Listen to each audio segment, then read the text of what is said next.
parler un peu de la destinée. Quelquefois, quand on parle de la destinée, on se pose la question. Oh, heureusement qu'aujourd'hui, le frère Destin est là, Destin comme destinée, pour dire que toute personne a une destinée, a un endroit où il aimerait partir. Donc, c'est le thème que nous sommes en train d'aborder. Bien aimé, je vais recommencer peut-être, je ne vais pas répéter tout ce qu'on avait dit la fois passée, mais quelques définitions. C'est quoi ta destinée dans le Seigneur? C'est quoi ta destinée? Bien aimé, la destinée, ce n'est pas... La destinée, bien aimé, ce n'est pas l'endroit où tu désires devenir quelqu'un. Mais la destinée, c'est l'endroit où tu es arrivé afin de transformer toi-même et afin de transformer ton entourage. Alléluia. C'est ça la définition de la destinée. Vous savez, la fois passée, on était en train de dire, les problèmes les plus grands avec l'humanité et la vie, ce n'est pas de mourir, non. Le plus difficile dans la vie, c'est de vivre sans comprendre pourquoi on vit. Le plus difficile dans la vie, surtout aussi, c'est de vivre à l'endroit où on n'était pas destiné à vivre parce qu'on n'accomplira pas ce que Dieu a mis dans nos vies afin que nous puissions l'accomplir.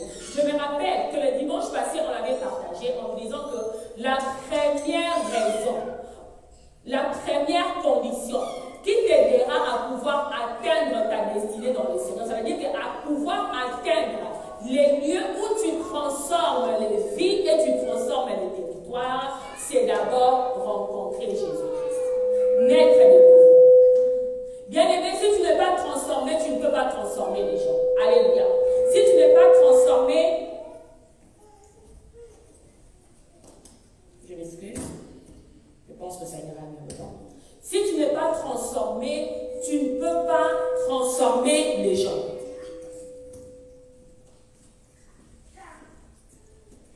Je ne sais pas si c'est dû à moi.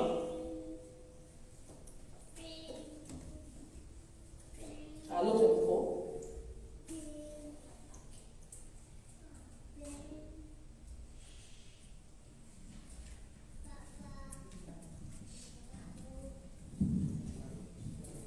J'étais en train de dire, si toi-même tu n'es pas transformé, tu ne peux pas transformer une autre personne.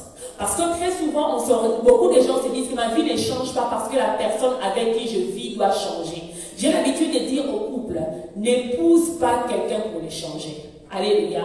Parce que tu vas commencer une course dans ta vie que tu ne vas jamais terminer. Mais ne cherche pas aussi à transformer l'autre quand toi-même tu n'es pas transformé. C'est pourquoi, dans ta destinée, l'endroit où toi tu transformes ta vie, l'endroit où tu transformes la vie des autres, et l'endroit où, bien aimé, tu transformes ton territoire, ça doit commencer par la rencontre. Rencontrer le Seigneur Jésus-Christ et puis être sauvé. Maintenant, aujourd'hui, on va parler de la deuxième condition. La première condition, c'était de recevoir Jésus-Christ afin de pouvoir transformer. Donc, être transformé soi-même afin de pouvoir transformer les autres. Aujourd'hui, nous allons parler de la puissance de la préparation. Que quelqu'un dise en lui-même la puissance de la préparation. Bien aimé, il existe une puissance dans la préparation. Nous avons 4 passages à lire. Je demanderai si on peut avoir 4 lecteurs dans la salle pour nous lire. Le premier passage, ça sera Proverbe 30, 25. On va lire Matthieu 3, 3, 2 Chroniques 27, 6, et puis on va terminer avec Matthieu 25, le chapitre 7. Moi, je cherche déjà Matthieu 25, le chapitre 7. Matthieu 25, le chapitre 7. Proverbe 30, 25. Des Chroniques 27, 6. Et puis Matthieu 3, 3. Je commence à lire. Matthieu 25, chapitre 7. La Bible dit ceci. Alors toutes ces vierges se réveillèrent et préparèrent leur langue. Ça, c'est le premier passage. Le deuxième passage, en montagne, si vous avez trouvé, vous pouvez lire. Oui, Proverbe 30, 25. 30, 25.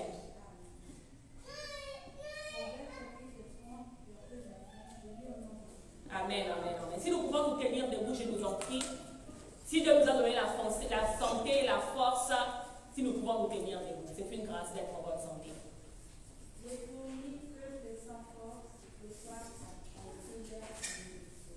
Amen, amen, amen. Papa Francis Copé de pour nous 2 Chroniques 27:6.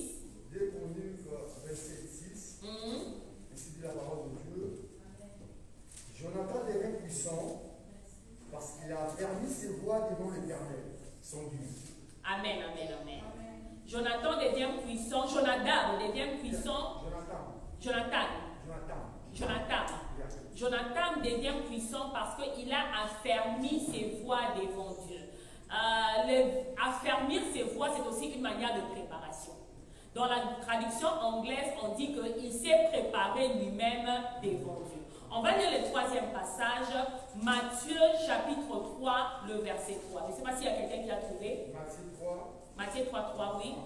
Jean est celui qui avait été annoncé par Isaïe, le prophète, lorsqu'il dit: c'est ici la voix de celui qui crie dans le désert, préparez le chemin du Seigneur, aplanissez ses sentiers. Amen, amen. Si nous pouvons nous asseoir. Bien aimé, dans ces 4 passages ici que nous avons lus, on est en train de nous parler de la préparation. Je me rappelle dans le Matthieu 25, bien aimé, on parle ici de l'enlèvement. Bien aimé, laissez-moi vous dire, l'enlèvement, ça sera une affaire de préparation. Celui qui a été préparé sera enlevé. Celui qui n'a pas été préparé ne sera pas enlevé. Il y a une puissance dans la préparation, bien aimé, jusqu'au niveau où Jésus-Christ part au ciel pour nous préparer une place. Même Christ entre sous ces principes de la préparation. Bien aimé, aujourd'hui, nous voulons les résultats et la manifestation tout en négligeant la place de la préparation au nom de c'est la prophétie. Bien aimé, nulle part la Bible dit que parce qu'on a prophétisé sur toi, tu n'as pas besoin de te préparer. Alléluia. Parce que même Jésus, lui-même qui était la prophétie manifestée, parce que la prophétie c'est quoi? La parole faite chair, la parole de Dieu. Lui qui a été la prophétie manifestée, la parole manifestée, bien aimé, il s'est préparé, bien aimé. Pour commencer même les ministères, il a eu une préparation. Pour nous emmener au ciel, bien aimé, il se prépare aussi. Là, il restait un peu. Je pars au ciel pour vous préparer une place. Il continue encore à dire que ceux-là qui seront exemptés, enlevés avec lui, ça sera ceux-là qui ne vont pas négliger, bien aimé, la notion de la préparation. La puissance de la préparation. Que quelqu'un dise à son voisin la puissance de la préparation. La puissance de la préparation. Vous savez, nous sommes aujourd'hui, nous les chrétiens, nous les enfants de Dieu, obsédés par avoir des résultats sans pour autant être préparés par cela. Nous avons l'appétit. Tu aimerais que tout ce que Dieu va te donner en 2050 se manifeste déjà aujourd'hui afin de prouver à qui que ce soit. Bien-aimé, laisse-moi te dire, tu deviens réellement libre les jours où tu n'as rien à prouver à qui que ce soit. Alléluia. Alléluia. Et quand on essaye de voir, nous les chrétiens, les enfants de Dieu, qu'est-ce qui emmène l'impatience? L'impatience, Seigneur, peut-être parce qu'on s'est trop moqué de moi. C'est l'important, Seigneur, parce que les autres diront quoi? Laissez-moi vous dire une chose. Je dis cette parole, ça choque beaucoup, mais c'est une réalité. La parole de Dieu n'aide pas à pouvoir, comment je veux le dire, à pouvoir appuyer nos complexes d'infériorité. Je vais m'expliquer. Quelqu'un qui était à un endroit, ou peut-être dans sa famille, personne ne croyait en lui, ou peut-être dans son entourage, personne ne croyait en lui, ou peut-être dans son quartier, personne ne se croyait en lui. Il vient et il prie à Dieu, il demande, Seigneur, élève-moi, afin que les autres voient aussi que tu m'as appelé. Bien aimé, là tu viens afin que la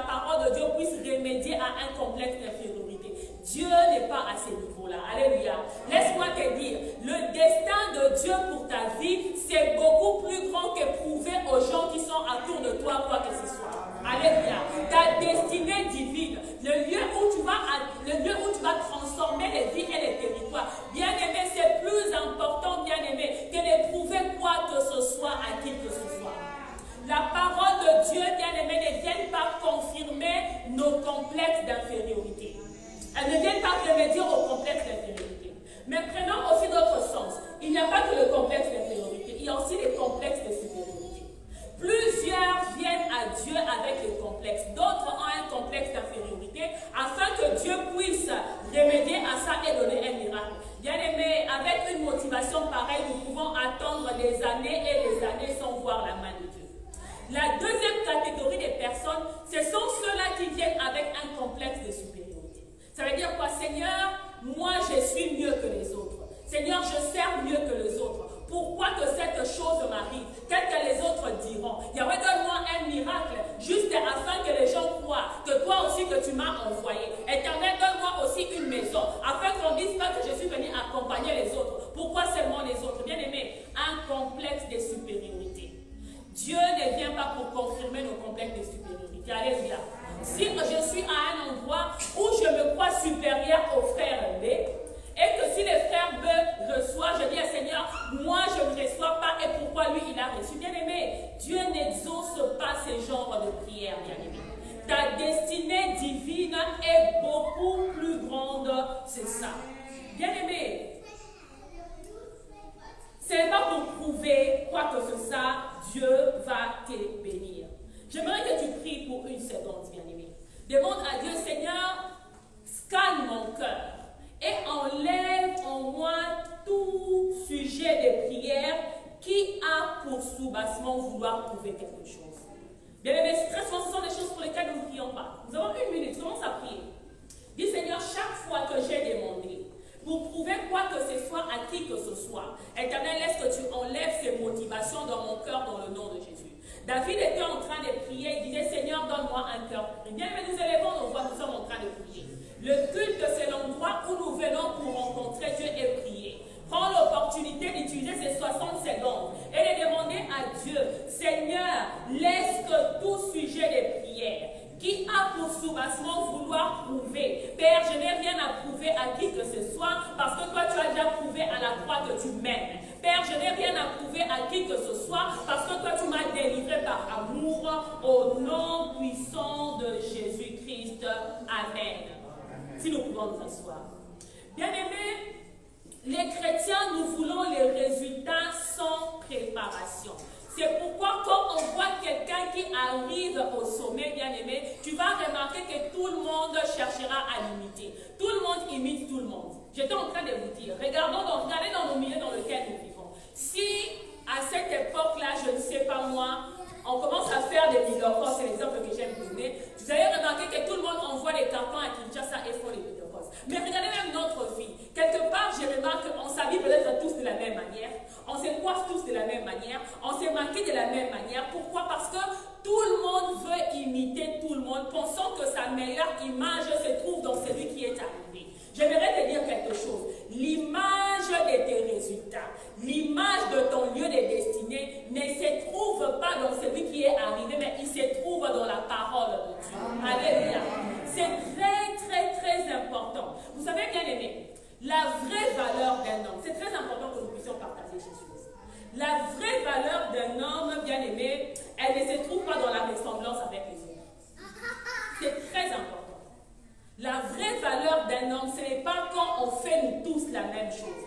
Mais la vraie valeur, bien aimée, elle se trouve dans la particularité de la personne, dans la chose qui distingue la personne. Je vais encore essayer de pouvoir m'expliquer par rapport à ça.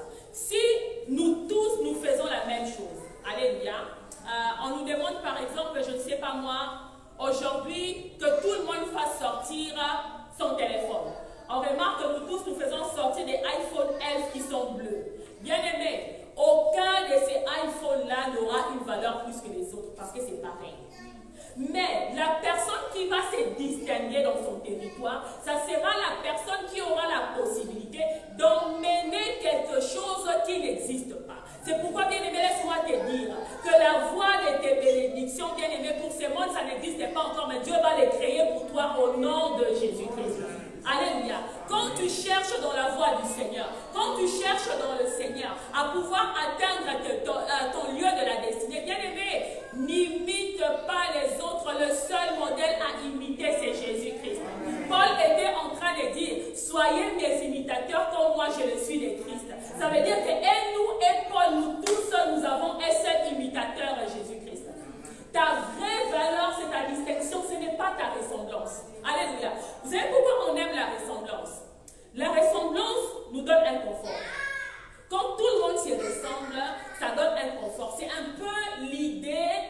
des uniformes à l'école. Laissez-moi vous dire, la vie et le corps du Christ, ce n'est pas un terrain uniforme, mais c'est un terrain uni. Je vais m'expliquer. Parce que d'abord, quand Jésus-Christ parle de son corps, il les présente comme, comment je peux dire, un ensemble des organes qui sont différents. Laisse-moi te dire que l'œil n'est pas le pied, bien qu'ils soient unis dans le corps.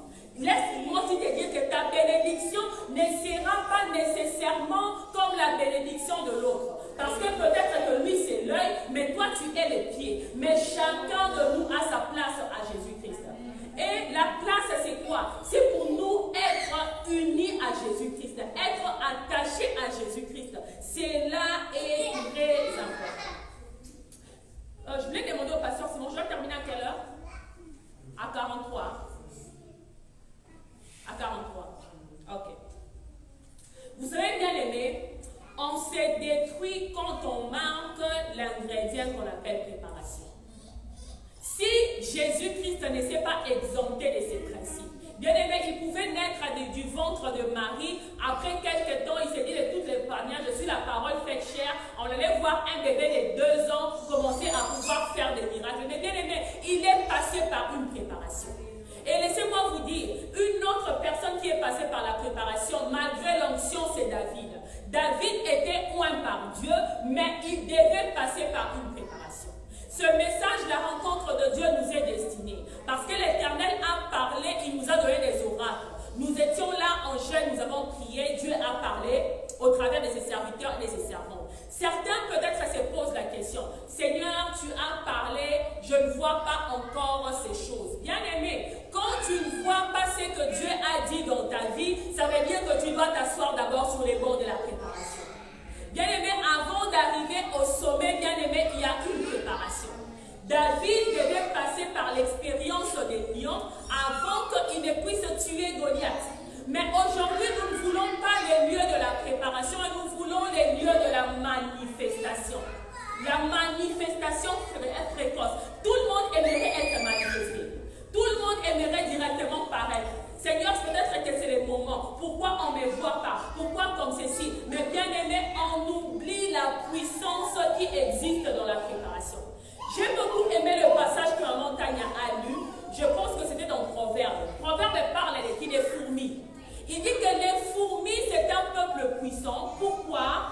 Ils préparent leur nourriture en hiver. Ça veut dire que la Bible est en train de dire qu'il y a un contact, un rapport qui existe entre la puissance et la préparation. Alléluia. Alléluia. Il y a un rapport qui existe entre la puissance et la préparation. Proverbe appelle les fourmis peuple puissant, mais il révèle comment ces peuples-là prennent le temps dans la préparation. Bien-aimé, Dieu t'a dit des choses qui ne sont pas encore arrivées. Tu as besoin de t'asseoir encore sur le banc de la préparation. Alléluia. Laissez-moi vous dire pourquoi la préparation est importante. Qu'est-ce qu'on fait dans le lieu de la préparation? La préparation, c'est les lieux où tu découvres et tu comprends le chemin qui t'emmène au sommet. Laissez-moi vous dire, il y a beaucoup de gens qui sont arrivés au sommet sans pour autant comprendre le chemin qui leur a emmené là, sans pour autant comprendre le principe qui les a propulsés à cet endroit. Et quand tu ne connais pas le chemin qui t'a emmené quelque part, les jours où tu tomberas, tu n'y reviendras plus jamais. Alléluia. Bien aimé, dans la vie, il ne faut pas réussir par hasard. Alléluia. Confesse en toi-même, dis que je ne réussirai jamais par hasard. Je ne réussirai jamais par hasard. Dans la vie, il faut réussir avec compréhension. Alléluia. Il faut monter avec compréhension. Être béni avec compréhension. De telle manière que quand tu arriveras là, bien-aimé, que tu puisses maintenir aussi ce que Dieu t'a dit. Cela est très, très, très important dans la vie. Très important. La préparation est une puissance. La préparation est une puissance. Vous savez, quand tu parles avec beaucoup de gens, ils vont te dire je vais être millionnaire. Ce n'est pas mauvais, bien aimé. Il faut aspirer aux bonnes choses. Mais les désirs seuls, ça ne suffit pas. Alléluia. Cette phrase-là, c'est une des phrases qui m'a beaucoup révolutionné, qui m'a fait sortir de ma zone de confort. Les désirs seuls ne suffisent pas. Ce n'est pas parce que tu veux une chose que tu la Nous voulons des tas de choses. Il y a d'ailleurs des milliers de gens qui veulent des milliards de choses. Mais même la Bible nous montre que le désir seul ne suffit pas. Même la Bible nous montre que malgré l'onction, malgré la prophétie, malgré la parole qui a été préparée, qui a été prononcée, on a toujours besoin d'une préparation. Bien aimé, si tu aimerais être un millionnaire, laissez-moi vous dire, 1 million d'euros, ça ne se garde pas dans le porte-monnaie. Alléluia. 1 million d'euros, ça ne se garde pas, je ne sais pas moi, sous les lits. Est-ce que tu as déjà commencé à t'informer? Quand tu deviendras millionnaire, tu feras quoi? Qu'est-ce qu'on fait quand tu... Parce que, bien aimé, laissez-moi vous dire, il y a une chose entre devenir millionnaire et c'est encore une autre chose que de rester millionnaire pendant des années. Alléluia. Beaucoup de gens deviennent des millionnaires. Beaucoup de gens peuvent gagner les lotos aujourd'hui. Beaucoup de gens à qui, je ne sais pas moi, qui comptent aux chances et l'eau, on peut leur donner les millions. Mais posez-vous la question, ils resteront millionnaires pendant combien d'années? Et bien aimé, laisse-moi te dire, au niveau du sommet, ce n'est pas le moment de la préparation. On ne se prépare pas sur les podiums, bien aimé, mais on se prépare dans la salle de gymnastique. Alléluia. Alléluia. Laissez-moi vous dire, les plus grands athlètes ne se préparent pas le jour de la course. C'est la même chose quand tu vois quelqu'un qui aimerait une manifestation sans préparation. Ça veut dire qu'il aimerait se préparer le jour de la course. On ne se prépare pas sur le laufband de la course. On ne se prépare pas sur le couloir de la course. On se prépare à la montagne, bien aimé. David savait qu'on ne se prépare pas pour devenir roi au palais de Saül, mais il savait qu'on se prépare à, je ne sais pas moi, derrière les troupeaux. Cela est très important. Tu es dans ton lieu de préparation. Et la préparation, bien aimé, c'est quelque chose de très important parce que c'est une puissance. C'est une puissance, bien aimé. On bâtit la capacité quand on est encore en bas de l'échelle. Parce que, bien aimé, quand tu vas monter, que tu vas arriver en haut, tu n'auras plus le temps. Parfois, tu vas te poser la question, Seigneur, tu m'as dit que tu feras ceci. Mais Dieu ne t'emmène pas encore à ce niveau-là. Il te donne le temps de pouvoir te préparer. On peut se poser la question, comment on se prépare, bien aimé? Pour se préparer, tu as besoin d'avoir les clés. Le clé de ta bénédiction. Laissez-moi vous dire, cette prédication ne sera pas pareille pour tout le monde. Parce que Dieu a dit à chacun une parole particulière et chacun dans son domaine particulier. Alléluia. Mais dans ton domaine particulier, quels sont les outils que tu connais qui t'emmènera dans cette prophétie-là que Dieu a dit? C'est très important. C'est très important. Qu'est-ce que tu es en train de faire pour cela? Quand on pose la question à plusieurs, qu'est-ce que tu es en train de faire? Il dira que Dieu a parlé, j'attends impatiemment. Bien aimé, quand tu attends patiemment, la bénédiction aussi est en train de t'attendre patiemment et attendre que tu puisses te transformer. Alléluia. Alléluia. Nous recevons par la transformation. Parce que c'est la transformation qui nous fait avancer afin que nous puissions atteindre ce que Dieu a dit. Or, nous sommes là en train d'attendre. En se disant que Dieu a parlé, je suis en train d'attendre. La bénédiction aussi nous regarde en se disant que oui, Dieu a parlé, je suis aussi en train d'attendre. D'attendre que tu changes, d'attendre que tu te lèves, d'attendre que tu puisses commencer à te préparer, d'attendre que tu puisses mettre ces choses dans ta tête, d'attendre même que tu puisses prier. Bien aimé, il y a beaucoup de gens qui ne prient même pas pour leur bénédiction. Ils ne prient même pas pour leur prophétie. Ils ne prient même pas pour ceux qui vont devenir, ils veulent devenir demain. Mais ils s'attendent que par un coup de baguette magique que cela change. Bien aimé, Dieu n'est pas un magicien. Alléluia. Alléluia. Vous savez, un magicien, quand il veut te donner quelque chose, c'est du tic au tac parce qu'il va récupérer de l'autre côté. Or, Dieu, quand il bénit, 1 Chronique 17, 27, c'est qu'il bénit, c'est pour toujours. Alors, il est sûr, il aimerait être sûr qu'avant qu'il ne puisse te confier quelque chose, bien aimé, que tu sois à mesure de maintenir la chose. Bien aimé, plusieurs aspirent aux millions et aux milliards. Ce n'est pas mauvais, mais dites-nous quels sont les outils que vous utilisez afin que, comment je peux dire, vous puissiez bien gérer ces millions-là. Laissez-moi vous dire que Dieu ne gaspille pas ses ressources. Alléluia. Alléluia. Dieu ne peut te donner qu'au niveau de ce que toi-même tu peux gérer. Alléluia. Parfois, nos prières ne sont pas exaucées à cause de la capacité de Dieu. Peut-être que moi, je demande à Dieu de me donner 1 milliard. Mais Dieu peut-être sait que 1 milliard, je ne saurais pas le gérer. Autant qu'il me donne 100 millions. Alléluia. Alléluia. Et la Bible est en train de dire, que servirait-il à un homme de gagner toute la richesse de la terre s'il perdait son âme? Bien-aimé, Dieu ne te donne que ce que tu peux gérer. C'est pourquoi vous allez voir la parabole de talent. Dieu vient, ça c'est toujours dans Matthieu 25, nous n'allons pas lire, mais même à la maison, vous pouvez lire. Dieu vient, il rencontre 3 messieurs à qui il devait donner une responsabilité, afin que ces gens-là puissent atteindre leur destinée. Alléluia. La destinée, c'est l'endroit où tu multiplies. La destinée, ce n'est pas l'endroit où tu es en train de penser. Penser, c'est au niveau de la préparation. Mais Dieu fait quoi ces jours-là? Il donne à un 5 talents, il donne au deuxième 2 talents et il donne au dernier un seul talent. Laissez-moi vous dire que la fin de l'histoire nous montre que Dieu savait que celui de 1 talent, il ne pouvait gérer que 1 talent. Alléluia.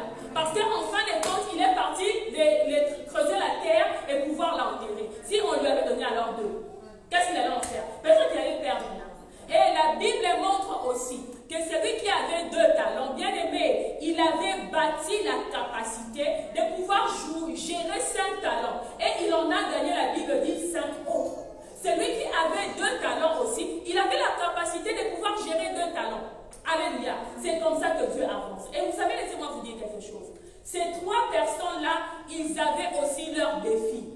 On va parler de ça peut-être la fois prochaine. Bien aimé, aujourd'hui, on voulait parler de la préparation. La préparation veut dire bâtir la capacité. La préparation veut dire occupe-toi de ta destinée. La fois passée, j'étais en train de dire, à cause de l'urgence de notre destinée, à cause de l'urgence de notre génération, par rapport à ces temps de la fin, par rapport à l'agenda de Jésus-Christ, bien aimé, tu n'auras pas le temps de pouvoir critiquer les autres. Bien aimé, c'est la préparation, c'est le lieu où, quand bien même on te critique, tu continues à servir le Seigneur. Alléluia.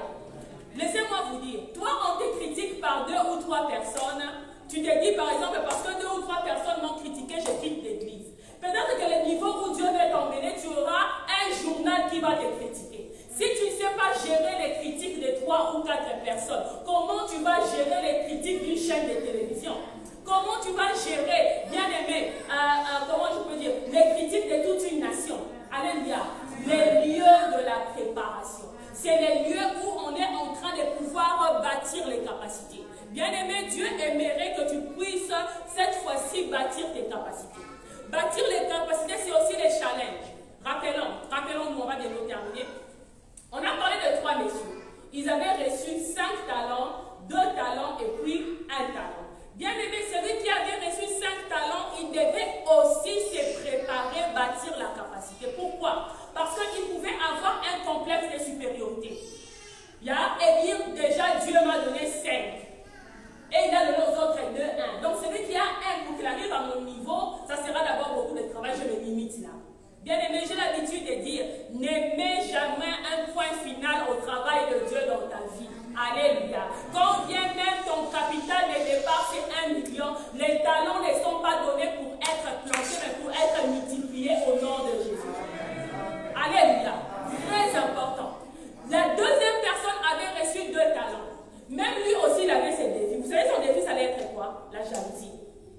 Comment Dieu vient, il donne à mon voisin 5, il donne à l'autre 1, mais moi, il me donne seulement 2. Ça veut dire qu'il avait aussi à pouvoir combattre avec le travail de la jalousie, de l'imitation, de voir qu'est-ce que mon frère est en train de faire. Mais bien aimé, il a été diligent. Ça veut dire qu'il est parti au-delà de cela. Il s'est bâti un caractère afin que malgré qu'il avait 2, sachant qu'il y a un qui est 5, qui a 5 qui est plus que lui, il s'est dit que je travaillerai aussi pour multiplier. Alléluia.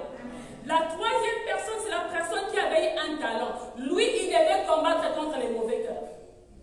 Alléluia. La première personne devait combattre contre le complexe de supériorité. La deuxième personne devait combattre contre la jalousie. La troisième personne devait combattre contre les mauvais cœurs. Mais malheureusement, celui-là, je pense qu'il n'a pas réussi. Déjà, quand Dieu lui donnait 1 talent, il était déjà en train de bouder. Alléluia. Parce que écoutez ce qu'il dit à Dieu à la fin.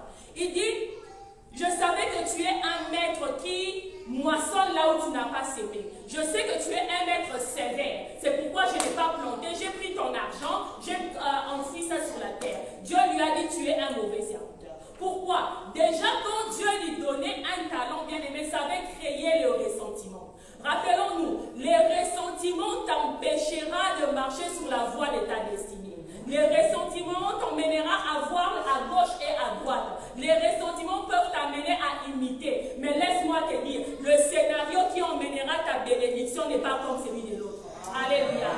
Bien, vous savez pourquoi dans la vie nous imitons les autres? Parce que nous ne connaissons pas encore les scénarios qui emmènera notre bénédiction. Mais laisse-moi te dire, Jésus-Christ, c'est les meilleurs régisseurs et les meilleurs metteurs en scène. Alléluia. Il créera un scénario. Si cela n'existe pas, il appellera des acteurs des nations du nord, du sud, de l'est et de l'ouest, afin de créer la scène bien-aimée qui va emmener ta bénédiction et ton élévation. Alléluia.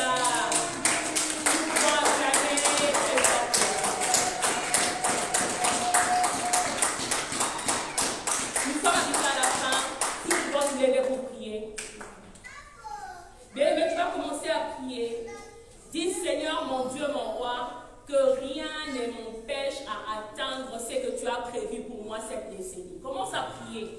Seigneur, quel que soit le prix que je dois payer, afin d'atteindre, Seigneur, ce que toi tu as prévu pour moi cette décennie. Yahweh, je viens me soumettre à la voie de la préparation. Que rien ne t'empêche d'atteindre. Que rien ne t'empêche d'atteindre, bien-aimé. Ce que Dieu a prévu pour toi durant cette décennie. Dans le nom puissant de Jésus. Reçois la grâce, c'est que tu vois, que tu les palpes. Dans le nom de Jésus. Reçois la grâce de te bâtir un caractère dans le lieu de préparation. Dans le nom puissant de Jésus-Christ. Merci Yahweh parce que tu es bon. Que la gloire te revienne. Nous pouvons acclamer encore plus fort que la gloire.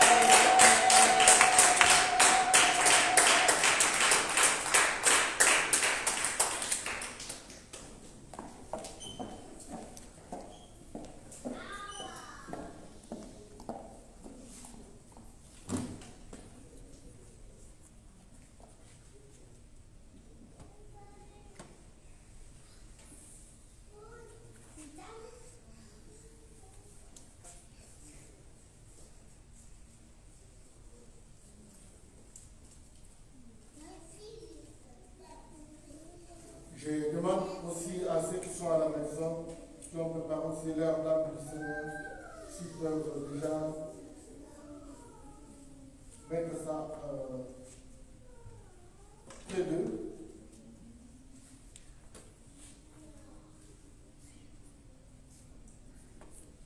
Je demande au diacre Jean de Gauss de pouvoir venir me joindre.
gens de devoir prier pour la table, Seigneur.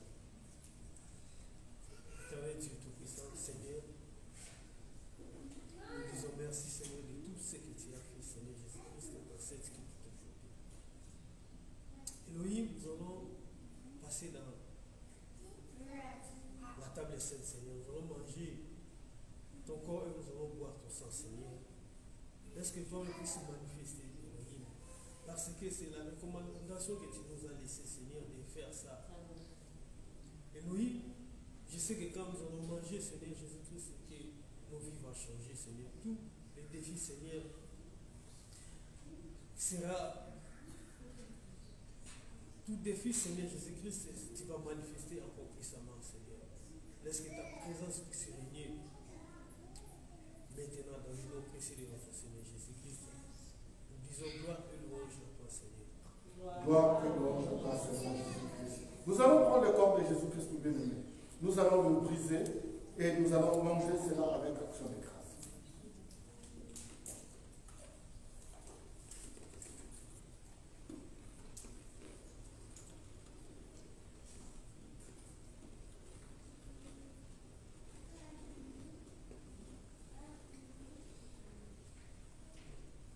Nous allons prendre le sang de la nouvelle alliance.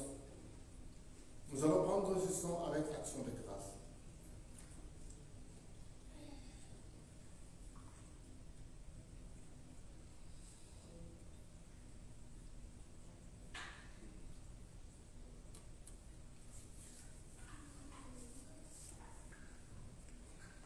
Je te supplie de pouvoir répéter après moi.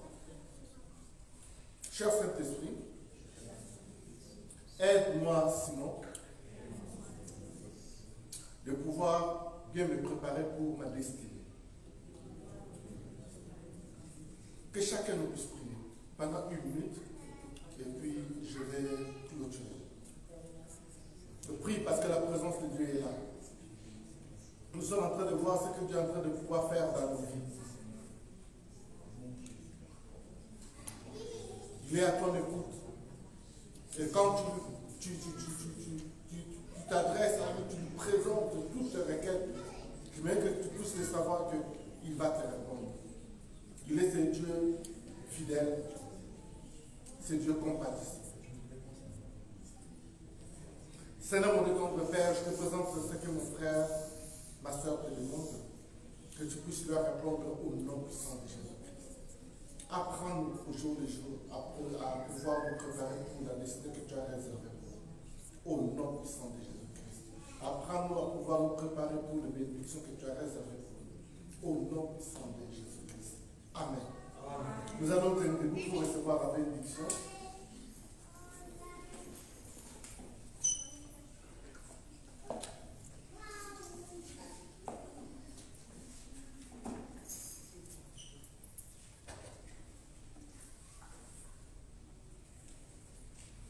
Que l'Éternel vous bénisse, qu'il vous garde.